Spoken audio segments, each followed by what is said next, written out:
since we're talking sales and business, let's talk about the levels of getting paid. Because yes, there are levels to this when it comes to how you get paid in any realm, whether you're an entrepreneur, whether you're a singer, whether you're a person working in the finance industry, whether you flip burgers, doesn't matter. There are levels of getting paid. I'm going to explain to you what each level is, what you need to be at each level, and how you could possibly, maybe one day, get to the highest level. Number one is the level of accepting. That means someone makes you an offer. Actually, they don't even make you an offer. They just tell you what it is, and you can take it or leave it because you are easily replaceable. For example, when I got a job at McDonald's when I was in high school, I didn't even ask them how much I was getting paid because it really didn't matter because I was an entry-level employee, i.e. I was very replaceable, meaning if I didn't take the job, they could easily get somebody else to get the job. It was only after they started taking me through the training, I finally asked, hey, how much am I getting paid again? And the answer was whatever it was, $5.35 an hour, whatever the minimum wage was back then in the state of Pennsylvania where I'm from. That is what you get when you're at the accepting level. You really don't have a position to ask for anything more or demand anything more. Why? Because if you don't take it, then they'll just get the next person to come get it, because the entry level job is easily replaceable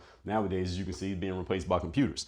Next level is the negotiation level. This is when you have some clout, some experience, you have some skills that you bring to the table. You're not completely irreplaceable, but it will be a little bit of pain and suffering for your employer or the person who is hiring you to replace you. So they're willing to have some conversation. You have a little bit of wiggle room as to what you could possibly get in this space. So a lot of people operate in this space once you get a little bit of professional experience. Most people are down here, as a matter of fact, but some people get to this level of negotiating where you can say, hey, I want a little bit of a raise, boss. And they say, all right, we'll give you a $10,000 a year raise. And you say, well, I actually wanted 20. Then you may be able to negotiate and maybe get 12 or 15. But you have to have some resume under your belt to get to this point to where whoever is paying you is willing to have a conversation with you about coming up a little bit from what they are offering you to what you are actually asking for, even if they haven't given you a number yet. But you got to have some kind of resume to negotiate. If you haven't produced any kind of resume and nobody really needs you and you haven't proven anything, then nobody's going to negotiate with you. You're pretty much at the acceptance level. The third level, the highest level, and this is a level that many people never get to, is the level of demanding.